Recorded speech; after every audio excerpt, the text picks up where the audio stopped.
So, no pressure then. See, one thing I do have in common with Dennis is, I don't know what I'm going to say next either. If I could start by saying that there are people in the room that have a problem with people swearing and using bad language, so I promise to try not to say the word charity. I try not to say exclusion. I try not to say homophobia. I try not to say racism.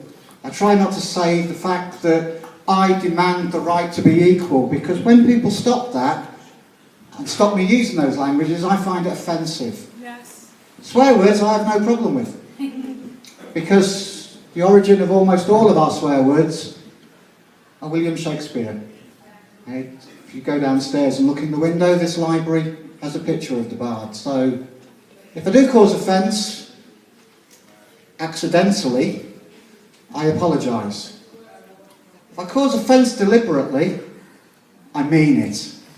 So I have the privilege of being a founder member of the coalition, and as you see in the celebration today, it's 30 years, so yeah, I'm getting on a bit now.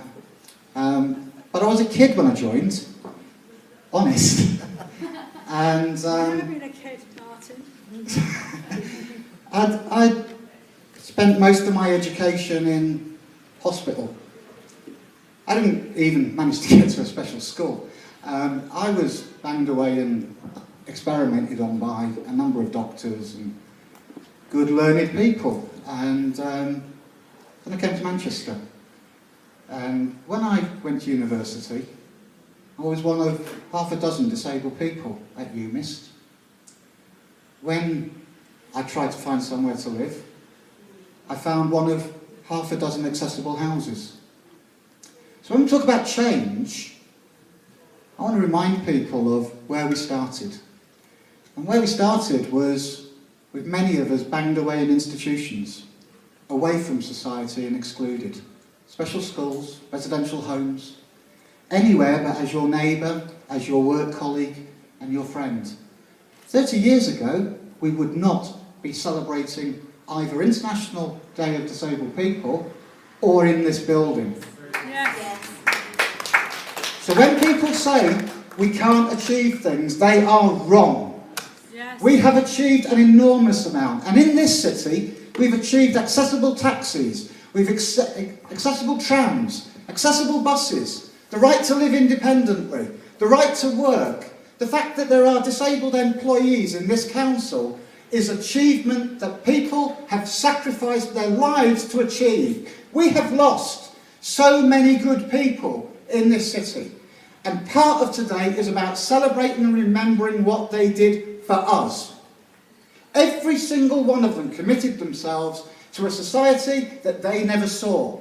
A free, fair, just and equal society. And today, I reaffirm that commitment. Because today is almost like going back to the 1980s. Cuts, division, exclusion and hate.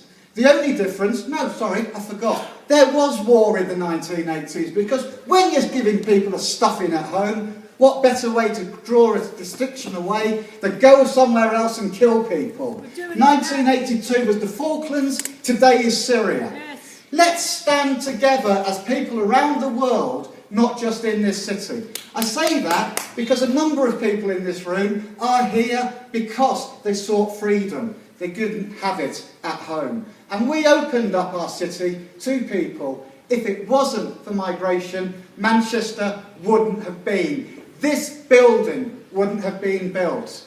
So let's get history right. Let's write our history.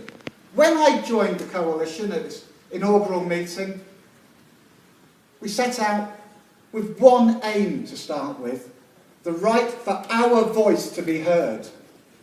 People talked about disability. They were doctors, they were social workers, they were occupational therapists, they were politicians, but more than anyone, they were charities. And let's be clear about charity.